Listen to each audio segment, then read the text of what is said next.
इंद्र हाथ जोड़कर खड़ा हो गया और बोला, तपोधन, मैं सची का स्वामी इंद्र हूँ, मुझसे ही यह पाप हो गया है। मैं तिल, गौ, धन धान्य जो भी कुछ भी गोदावरी के तट पर दिया जाता है वह सब अक्षय हो जाता है।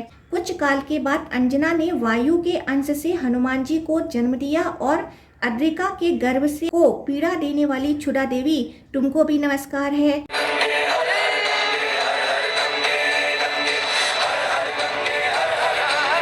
ओम गणपति वासुदेवाय नमः। दशा अश्वमेधिक और पैसाच तीर्थ का महात्मा। ब्रह्मा जी कहते हैं, गोदावरी गंगा में कार्तिकेय जी का भी एक तीर्थ है जो बहुत उत्तम है। वह कौमार तीर्थ के नाम से भी प्रसिद्ध है। उसका नाम सुनने मात्र से मनुष्य कुलीन और रूपवान होता है। उसके आगे कृतिका तीर्थ है जिसके श्रवण मात्र से सोमपान का फल मिलता है। महामुनि, अब दशाश्वमेधिक तीर्थ का महात्मा सुनो। उसके श्रवण मात्र से अश्वमेध यज्ञ के फल की प्राप्ति होती है। विश्वकर्मा के पुत्र महाबली विश्वरूप हुए। विश्वरूप के प्रथम नामक पुत्र हुआ। उसके पुत्र का नाम भौवन हुआ। महाबाहु भौवन सार्वभौम राजा हुए। उनके पुरोहित कश्यप थे जो सब प्रकार के ज्ञान में निपुण थे।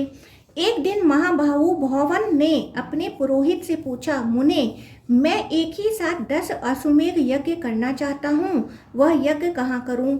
कश्यप ने प्रयाग का नाम लिया और उन स्थानों पर यज्ञ करने को बताया जहाँ श्रेष्ठ द्विजों ने पूर्व काल में बड़े बड़े यज्ञों का अनुष्ठान किया था।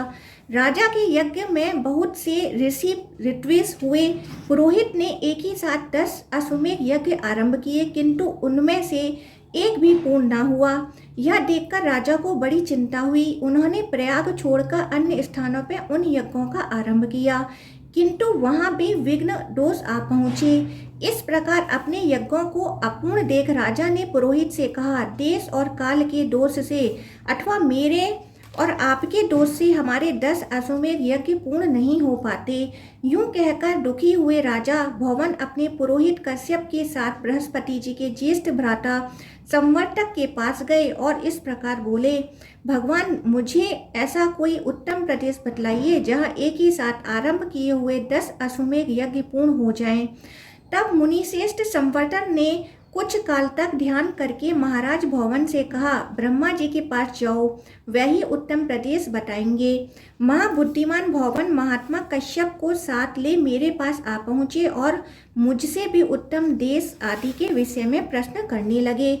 उस समय मैंने भवन और कश्यप से कहा, राजेंद्र, तुम गोदावरी के तट पर जाओ, वहीं यज्ञ के लिए पुण्यवान प्रदेश है। वेदों के पारगामी विद्वान ये महर्षि कश्यप ही श्रेष्ठ गुरु हैं। इनकी कृपा और गौतमी गंगा के प्रसाद से एक ही अश्वमेध से अथवा वहां स्नान करने मात्र से तुम्हारे 10 अश्वमेध यज्ञ सिद्ध हो जाएंगे। यह सुनकर राजा भवन कश्यप जी के साथ गौतमी के तट पर आए और वहां अश्वमेध यज्ञ की दीक्षा ग्रहण की। वह महायज्ञ आरंभ होकर जब पूर्ण हो गया तब राजा इस पृथ्वी का दान करने को उद्यत हुए। उसी समय आकाशवाणी हुई, राजन, तुमने पुरोहित कश्यप जी को पर्वत, वन और काननों सहित पृथ्वी देने की कामना करके सब कुछ दान कर दिया। अब भूमि दान की अभिलाषा छोड़कर अन्न दान करो, वह महान फल देने वाला है। तीनों लोकों में अन्न दान के समान दूसरा पुण्य कार्य नहीं है।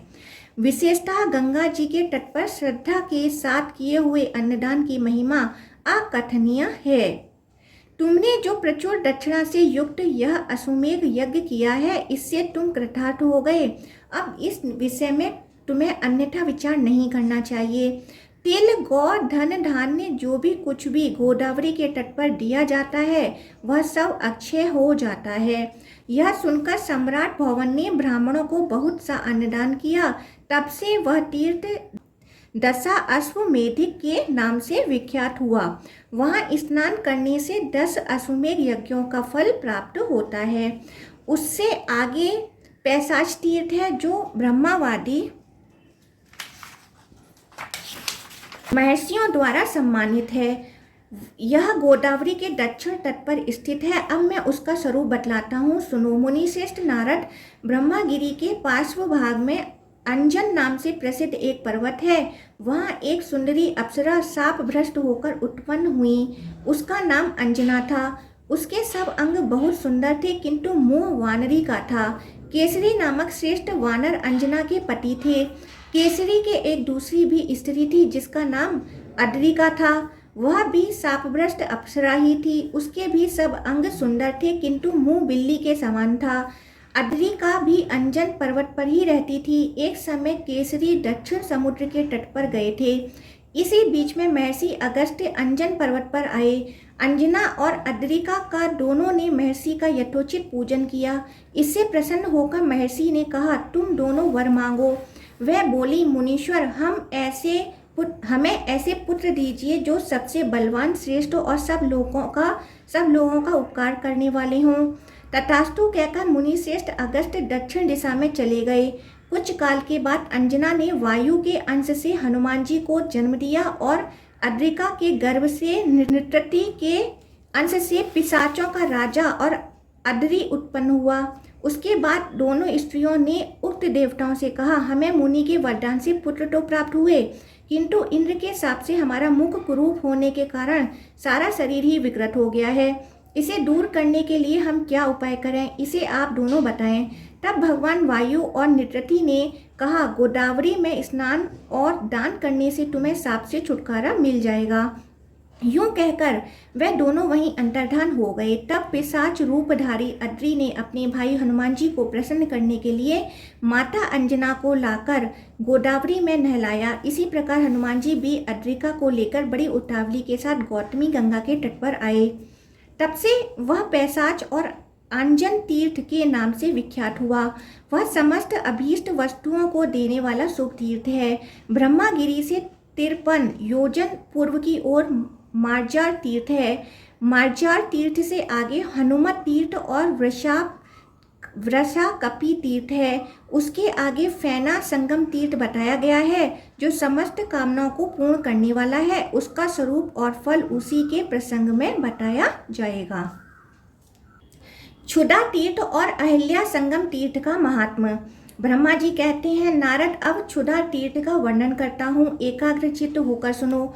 वह परम पुण्यमय तीर्थ मनुष्यों की समस्त कामनाओं को पूर्ण करने वाला है। पूर्व काल में कण्व नाम से प्रसिद्ध एक ऋषि थे। वे वेद वेताओं में श्रेष्ठ और तपस्वी थे। महर्षि कण्व भूख से पीड़ित होकर अनेक आश्रमों पर घूमा करते थे।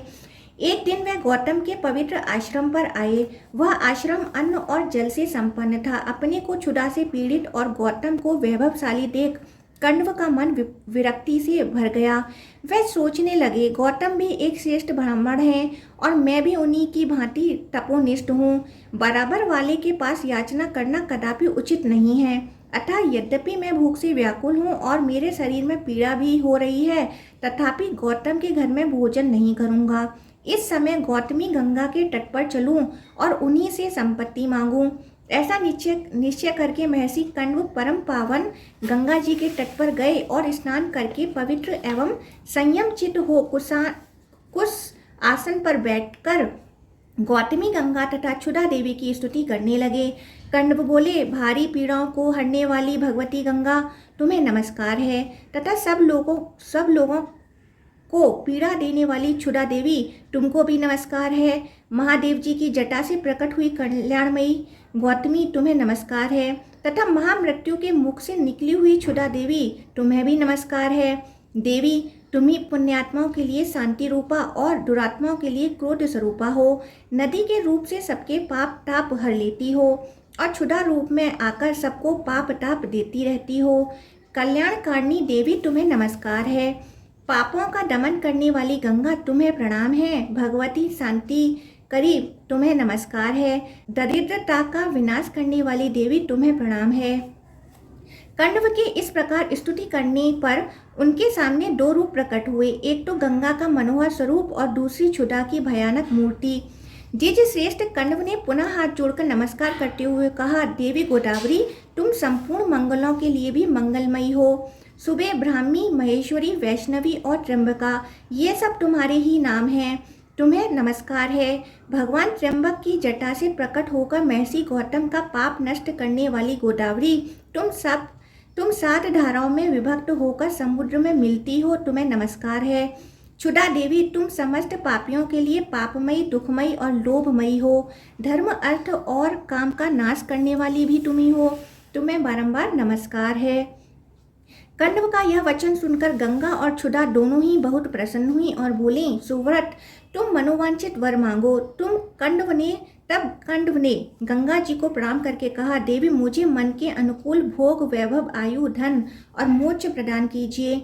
गंगा से यूं कहकर द्विजश्रेष्ठ कण्व ने क्षुधा देवी से कहा, क्षुधे, तुम तृष्णा एवं दरिद्रता रूपणी अत्यंत पापमयी तथा रुच्छ स्वभाव वाली हो। मेरे अथवा मेरे वंशजों के यहाँ तुम कभी न रहना।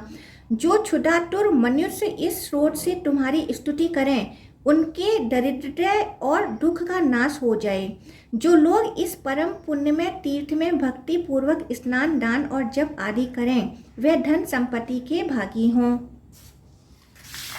जो तीर्थ अथवा अपने घर में इस स्रोत का पाठ करें, उसे दरिद्रता और दुख से कभी भय न हो। एवं मस्तु कहकर गंगा और क्षुधा दोनों अपने अपने स्थान को चली गईं। तब से उस तीर्थ के 3 नाम हो गए, काण्व तीर्थ, गांग तीर्थ और क्षुधा तीर्थ। नारद, वह तीर्थ सब पापों को दूर करने वाला, पितरों की प्रसन्नता को बढ़ाने वाला है। गोदावरी में अहिल्या संगम नाम का एक तीर्थ है, जो तीनों लोकों को पवित्र करने वाला है।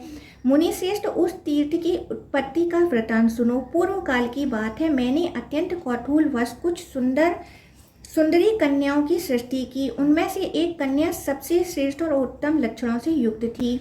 उसके सब अंग बड़े मनोहर तथा रूप और गुणों से संपन्न थे।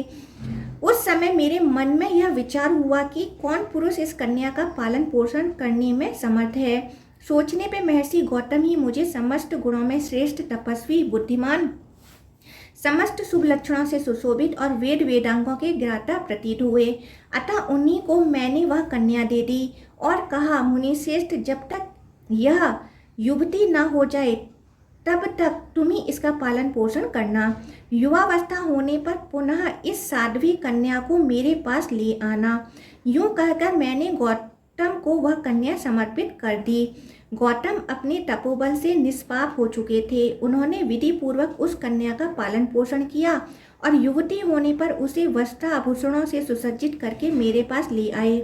उस समय उनके मन में कोई विकार नहीं था। अहिल्या को देखकर इंद्र, अग्नि और वरुण आदि सब देवता बारी बारी से मेरे पास आए और कहने लगे, सुरेश्वर, यह कन्या मुझे दे दीजिए। इंद्र का तो इसके लिए विशेष आग्रह था।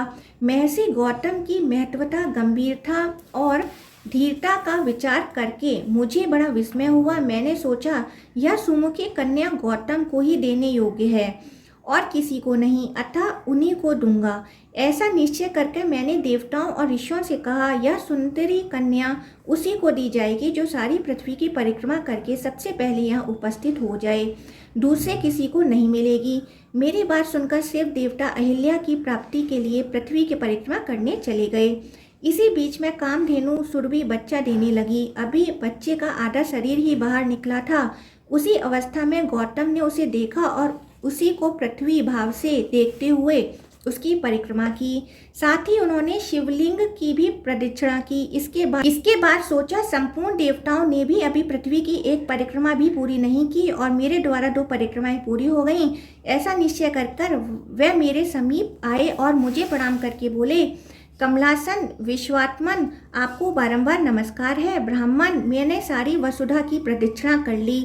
मैंने ध्यान के द्वारा सब बातें जानकर गौतम से कहा, ब्रह्म से तुम्ही को यह सुंदर कन्या दी जाती है।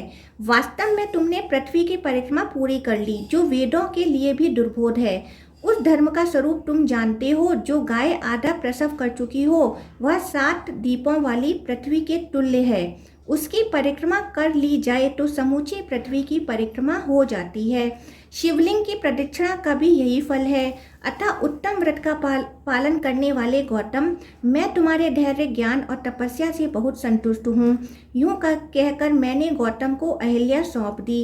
उन दोनों का विवाह हो जाने पर देवता लोग पृथ्वी की परिक्रमा करके धीरे धीरे आने लगे। आने पर सबने अहिल्या के साथ गौतम का विवाह हुआ देखा। इससे उन्हें बड़ा आश्चर्य हुआ। अंत में सब देवता स्वर्ग में चले गए, परंतु इंद्र के मन में इससे बड़ी ईर्ष्या हुई। मैंने प्रसन्न होकर महात्मा गौतम को रहने के लिए ब्रह्मागिरि प्रदान किया, जो परम पवित्र समस्त अभिलिखित वस्तुओं को देने वाला तथा मंगलमय है। मुनि श्रेष्ठ गौतम वहां अहिल्या के साथ विहार करने लगे। इंद्र ने स्वर्ग में भी गौतम की पवित्र कथा सुनी, अतः मुनि को उनके आश्रम को और उनकी सुंदर पत्नी को देखने के लिए वह ब्राह्मण का वेश धारण करके आए। वहां आने पर उन्होंने मन में पाप की भावना लेकर अहिल्या को देखा। उस समय वे अपने आप को भी भूल गए, देश काल की भी सुध न रही और ऋषि के शाप का भय भी उन्होंने भुला दिया। उनका हृदय काम के वशीभूत हो रहा था। एक समय महर्षि गौतम मध्याह्न से पहले की क्रिया समाप्त करके शिष्यों के साथ आश्रम से बाहर गए। उस समय अवसर देखकर इंद्र ने अपने मन के अनुकूल कार्य किया। वह गौतम का रूप धारण करके आश्रम में आए और सर्वांग सुंदरी अहिल्या से बोले, प्रिय, मैं तुम्हारे गुणों से आकृष्ट हूँ। तुम्हारे रूप का स्मरण करके मेरा मन विचलित हो गया है, पांव लड़खड़ा रहे हैं। यूं कहकर हंसते हंसते उन्होंने अहिल्या का हाथ पकड़ लिया और आश्रम के भीतर चले गए। अहिल्या ने उन्हें गौतम ही समझा, यह कोई जात पुरुष है। यह बात उसके ध्यान में नहीं आई। वह इंद्र के साथ सुखपूर्वक रमण करने लगी। इतने में ही महर्षि गौतम पुनः अपने शिष्यों के साथ लौट आए। प्रतिदिन का ऐसा नियम था कि जब वे बाहर से आश्रम पर आते तब प्रियवादिनी अहिल्या आगे बढ़कर उनका स्वागत करती, प्रिय लगने वाली बातें कहती और अपने सद्गुणों से उन्हें संतुष्ट करती थीं। उस दिन अहिल्या को न देखकर परम बुद्धिमान गौतम को ऐसा जान पड़ा मानो कोई बड़ी अद्भुत बात हो गई। मुनि श्रेष्ठ गौतम द्वार पर खड़े हैं और सब लोग उनकी ओर देखते हैं। अग्निहोत्र और साला के रक्षक तथा घर में कामकाज करने वाले अनुचर उन्हें देखकर बड़े विस्मय से पड़े और भयभीत होकर बोले, भगवान, यह कैसी विचित्र बात है कि आप भीतर और बाहर दोनों जगह देखे जाते हैं। अहो, आपकी तपस्या का ही यह प्रभाव है कि आप अनेक रूप धारण करके विचरते हैं। यह सुनकर गौतम के मन में बड़ा आश्चर्य हुआ। वह सोचने लगे, आश्रम के भीतर कौन गया है? उन्होंने पुकारा, प्रिय अहिल्या, आज तुम मुझसे बोलती क्यों नहीं? महर्षि का वचन सुनकर अहिल्या ने उस जार से कहा, अरे तू कौन है जो मुनि का रूप धारण करके तूने मेरे साथ यह पाप कर्म किया है? यह कहती हुई वह भय के मारे शैया से सहसा उठकर खड़ी हो गई। पापचारी इंद्र भी मुनि के भय से बेलाव बन गया। अहिल्या थरथर कांप रही थीं। उसके वेशभूषा बिगड़ चुके थे। अपनी प्यारी पत्नी को कलंकित हुई देख महर्षि ने क्रोध में आकर कहा, तुमने यह दुस्साहस कैसे किया? उनके इस प्रकार पूछने पर देवी अहिल्या ने लज्जावश कोई उत्तर नहीं दिया। तब मुनि उस जार की खोज करने लगे। इतने में उस बिलाव पर उनकी दृष्टि पड़ी। अरे ठीक ठीक बता, तू कौन है? यदि झूठ बोलेगा तो मैं तुझे अभी भस्म कर दूंगा। इंद्र हाथ जोड़कर खड़ा हो गया और बोला, तपोधन, मैं सची का स्वामी इंद्र हूँ। मुझसे ही यह पाप हो गया है। मैंने जो कुछ कहा है वह सत्य है। ब्राह्मण, कामदेव के बाणों से जिनका हृदय विदीर्ण हो चुका है, वह कौन सा दुष्कर्म नहीं करते? आप करुणा के सागर हैं, मुझ महापापी को क्षमा करें। साधु पुरुष अपराधी पर भी कठोरता नहीं दिखाते। गौतम बोले, इंद्र, तूने स्त्री की योनि में आसक्त होकर यह पाप कर्म किया है, अतः तेरे शरीर में योनि के सहस्रों चिन्ह हो जाएंगे। इसके बाद मुनि ने अहिल्या से भी कुपित होकर कहा, तू सूखी नदी हो जा। अहिल्या बोली, भगवान, जो पापिनी स्त्रियां मन से भी दूसरे पुरुष की कामना करती हैं, वह तथा उनके समस्त पूर्वज भी अच्छे नरकों में पड़ते हैं। आप कृपा करके मेरी बातों पर ध्यान दें। यह इंद्र आपका रूप धारण करके मेरे पास आया था। ये सब लोग इस बात के साक्षी हैं। रक्षकों ने कहा, ऐसी ही बात है। अहिल्या ठीक कहती हैं। मुनि ने भी ध्यान के द्वारा सच्ची बात को जान लिया और शांत होकर अपनी पतिव्रता पत्नी से कहा, कल्याणी, नदी होने पर जब तुम सरिताओं में श्रेष्ठ गौतमी गंगा से मिलोगी, उस समय पुनः अपने स्वरूप को प्राप्त कर लोगी। महर्षि का वचन सुनकर पतिव्रता अहिल्या ने वैसा ही किया। गौतमी गंगा से मिलने पर पुनः उसका वही स्वरूप हो गया जैसे मैंने बनाया था। तत्पश्चात देवराज इंद्र ने हाथ जोड़कर महर्षि गौतम से कहा, मुनि श्रेष्ठ, अपने घर पर आए हुए मुझ पापिष्ट की रक्षा कीजिए। यूं कहकर इंद्र उनके चरणों में गिर पड़े। यह देख महर्षि ने कृपापूर्वक कहा, पुरंदर, तुम्हारा कल्याण हो। तुम गोदावरी के तट पर जाओ और उसमें स्नान करो। इससे तुम्हारे सारे पाप क्षण भर में धुल जाएंगे। तुम्हारे शरीर में योनि के जो सहस्रों चिन्ह हैं वे नेत्रों के रूप में परिणत हो जाएंगे। तुम सहस्राक्ष हो जाओगे। नारद गौतमी के प्रभाव से यह 2 आश्चर्यजनक बातें मैंने देखी हैं। अहिल्या नदी होकर पुनः अपने स्वरूप को प्राप्त हुई और सचीपति इंद्र सहस्राक्ष हो गए। तब से यह तीर्थ अहिल्या संगम के नाम से विख्यात हुआ। उसे इंद्र तीर्थ भी कहते हैं। वह मनुष्यों की समस्त कामनाओं को पूर्ण करने वाला है।